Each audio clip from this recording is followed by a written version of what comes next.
Olá, alunos. Bem-vindos à disciplina de saúde do idoso. Eu sou a professora Viviane.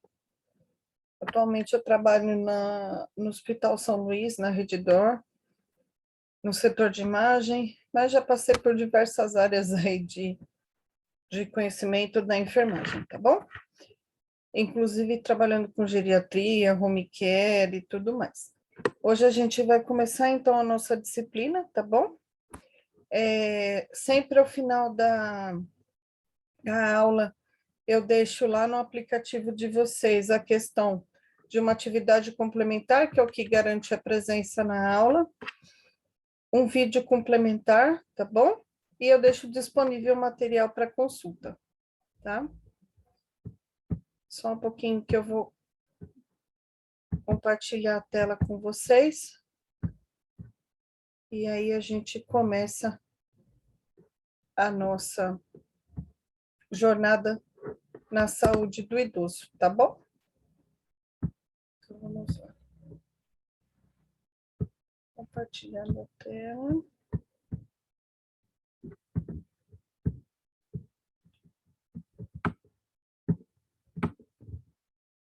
Então, como eu falei, a gente vai falar um pouquinho sobre a saúde do idoso, entender alguns conceitos, entender um pouquinho de como que funciona quando a gente vai ficando idoso e o que a gente consegue fazer para a gente se manter saudável. Ao longo da disciplina, a gente vai estar vendo questão de medicação, legislação, as mudanças no organismo do idoso, como que isso se dá, tá bom?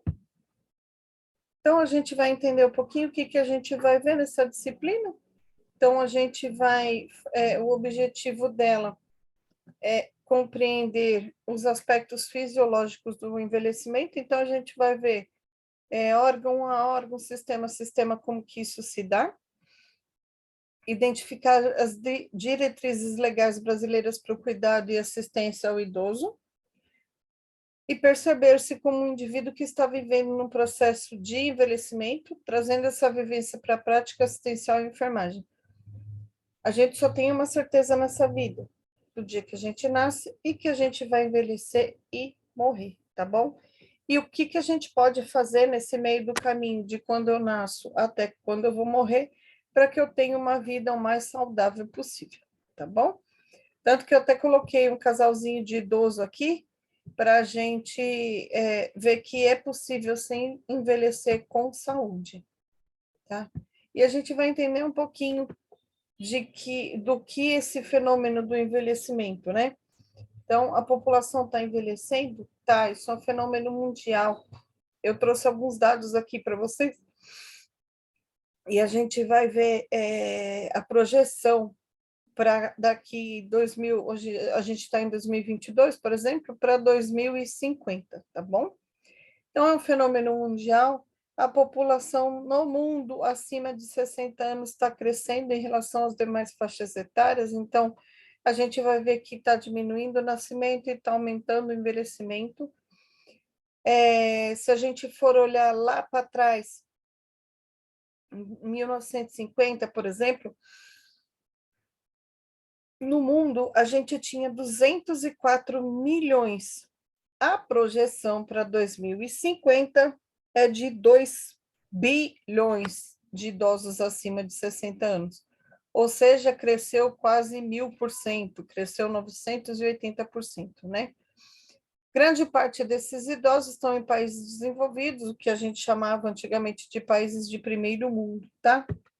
Mas isso não significa que nossa população aqui no Brasil não está envelhecendo, muito pelo contrário.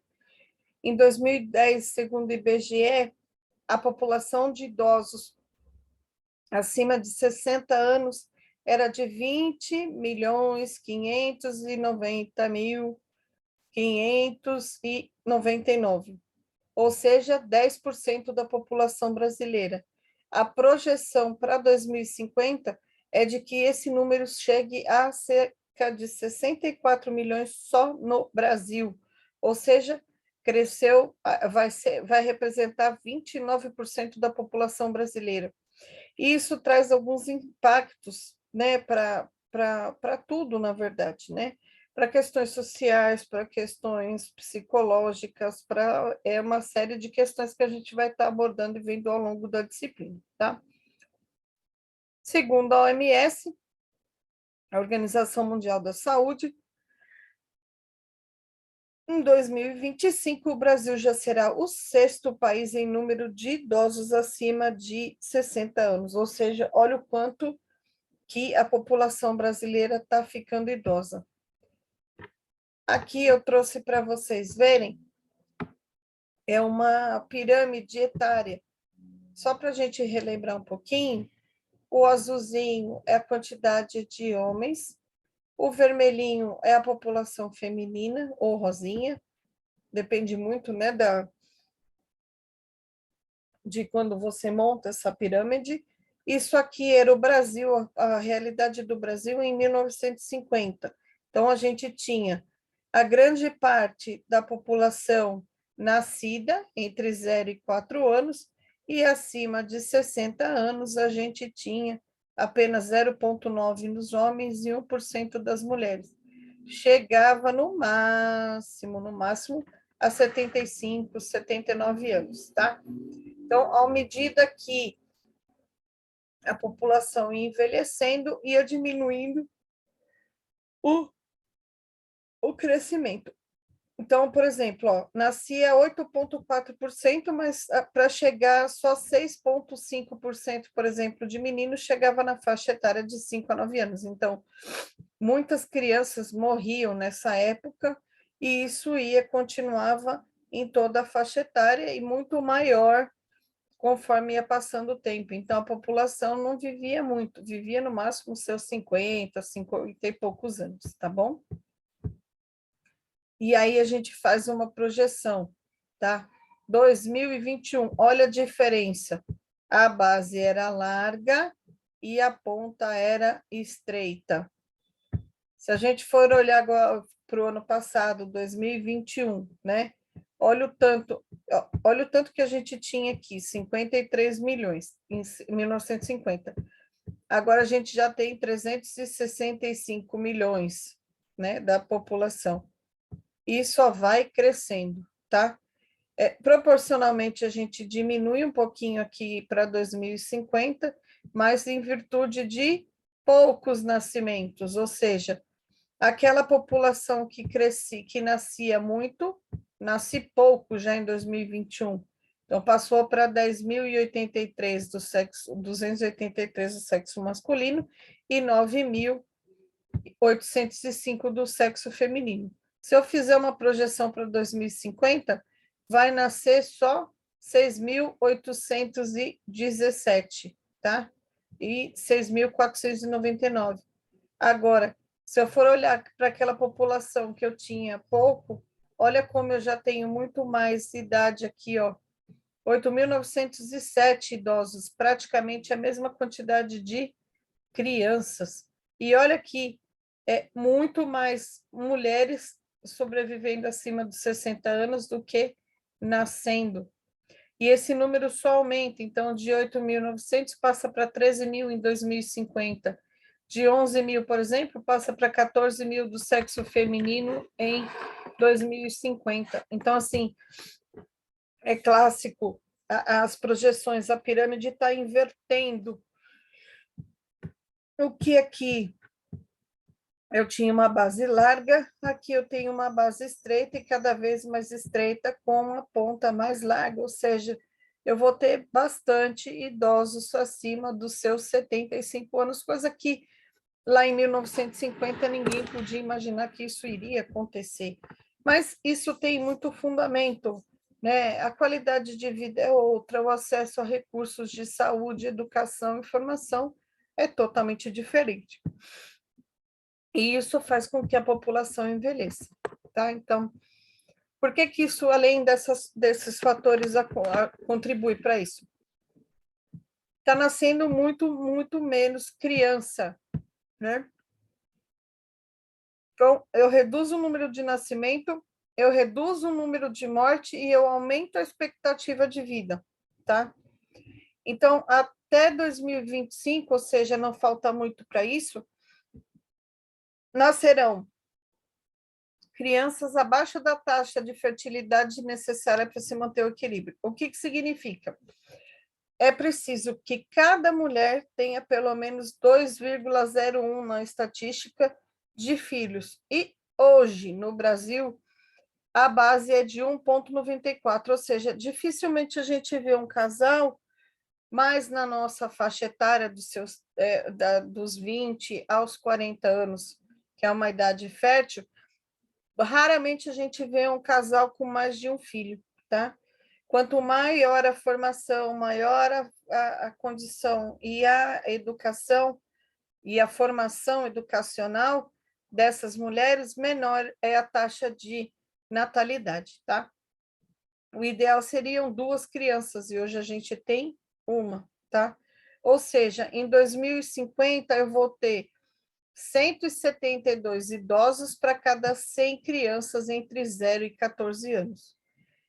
E aí a gente chega no impasse, por exemplo, lá no Japão, que no Japão e na China, por exemplo, que eles têm um controle rígido de natalidade em virtude da quantidade da população. Lá, obrigatoriamente, você não é que você não pode ter mais de um filho, você até pode, desde que você consiga bancar. Por quê? Principalmente na China, tudo é fornecido pelo Estado. Então, você tem tudo de graça entre aspas, né? Mas entendamos assim, a gente tem tudo de graça com relação à educação, saúde, formação e tudo mais. Se você tiver um segundo filho, você que tem que bancar tudo isso, porque o Estado não vai bancar.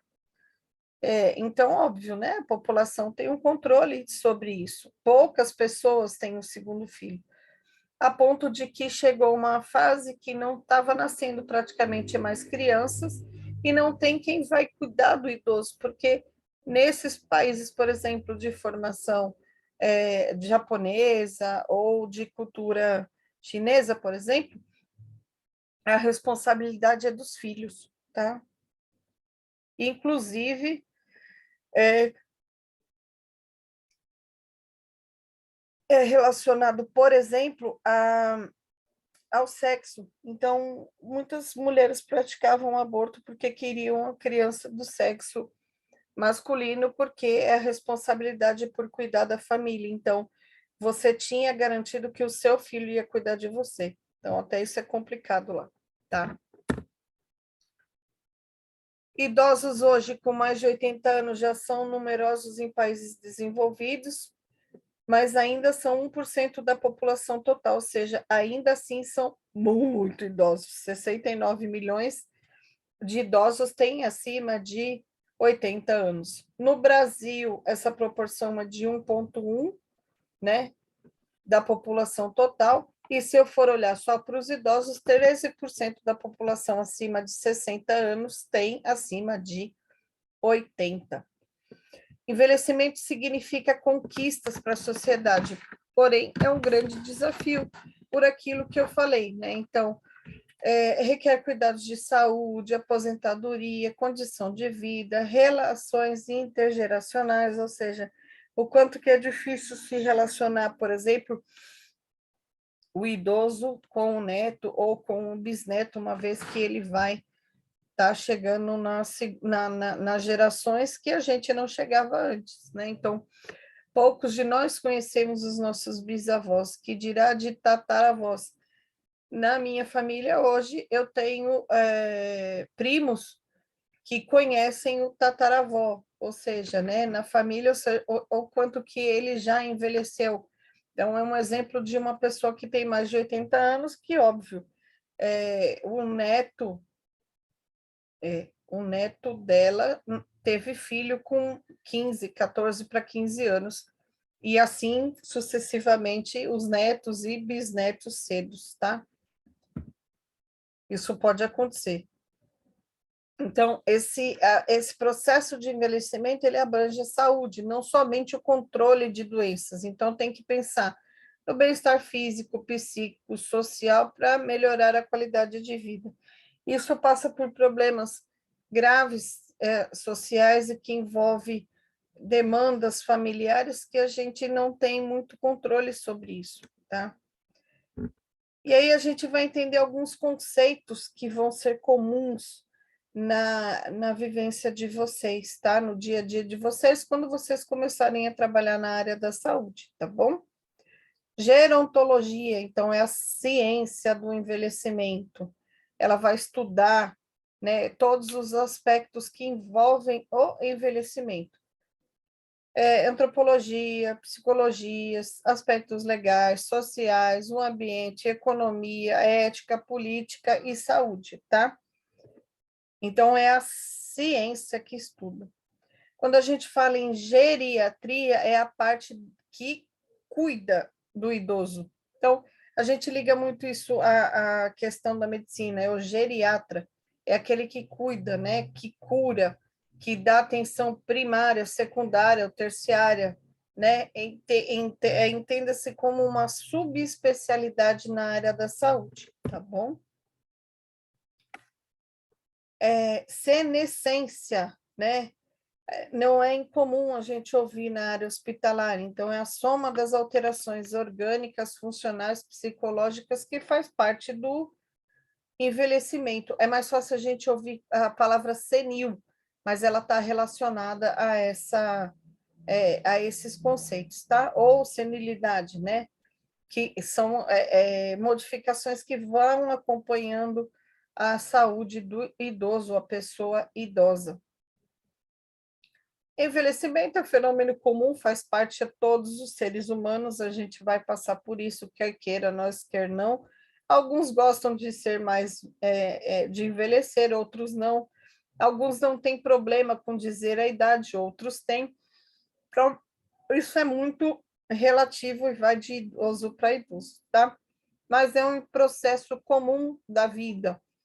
Começa com o nascimento e termina com nossa morte, tá? E vamos passando por fases, por mudanças, né? O indivíduo vai ficando muito mais vulnerável com algumas doenças, mas faz parte do envelhecer. O que faz a diferença é a gente envelhecer com saúde, tá? Velhice é a última fase da vida, né? Onde a gente já tem uma redução da capacidade funcional, da capacidade de AVD, né, que é atividade de vida diária, né? Nessa fase, o indivíduo já apresenta calvície, perde papel social, não está relacionado à idade, então ele pode estar um idoso com 60 anos, mas com perda de capacidade funcional em decorrência de algumas doenças, então isso é muito relativo, tá? Porém, se considera uma pessoa idosa ou velha, acima, entre 60 e 65 anos, isso varia muito de país para país a legislação, tá?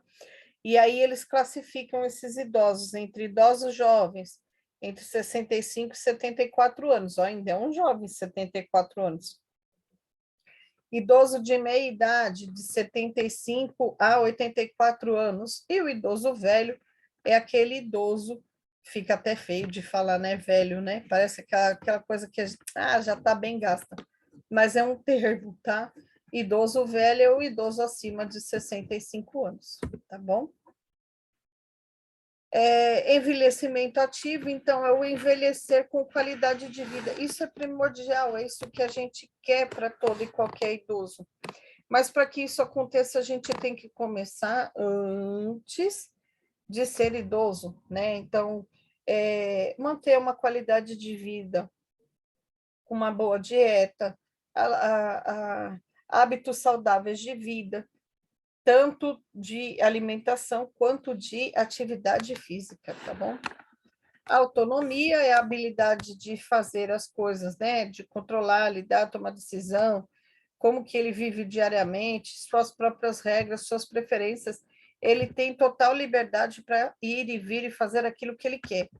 E eu vou dizer para vocês que a autonomia também não está relacionada à idade. Então, por exemplo, hoje a gente atendeu um idoso de 90 anos que estava desacompanhado, mas totalmente orientado, livre, sem incapacidades, dirigindo e que foi fazer exame sozinho, tá? E aí a gente falou para ele, porque, óbvio, né, ele tem alterações do organismo, então hipertenso, diabético, estava com uma pressão relativamente alta, que a gente orientou a descer e passar no pronto-socorro, mas que ele falou, eu não, já estou acostumado com isso, a minha vida é assim, está tudo certo, pegou o carrinho dele e foi embora. Isso é uma pessoa totalmente independente, mesmo com 90 anos, por exemplo, ele pode ser independente, ele vai fazer todas as funções que ele já fazia das AVDs dele com nenhuma ou pouca ajuda de alguém, tá? No caso dele, é nenhuma ajuda mesmo. Qualidade de vida, então, não está relacionado só ao ambiente, mas é uma condição que o indivíduo se percebe na sua vida, tá? Então, saúde física, psíquica, nível de dependência, relação social, crença, isso é muito relativo e envolve todos esses conceitos para ele dizer: eu tenho uma boa qualidade de vida. E expectativa de vida saudável que a gente quer, né? É uma vida sem incapacidades o maior tempo possível, tá? E quem disse que envelhecer não é possível com saúde, tá? Se a gente começar cedo, a gente consegue sim chegar na idade idosa, né? No envelhecimento saudável. E ó, fazendo yoga aqui, ó, né? Quem falou que não consegue fazer algumas posições?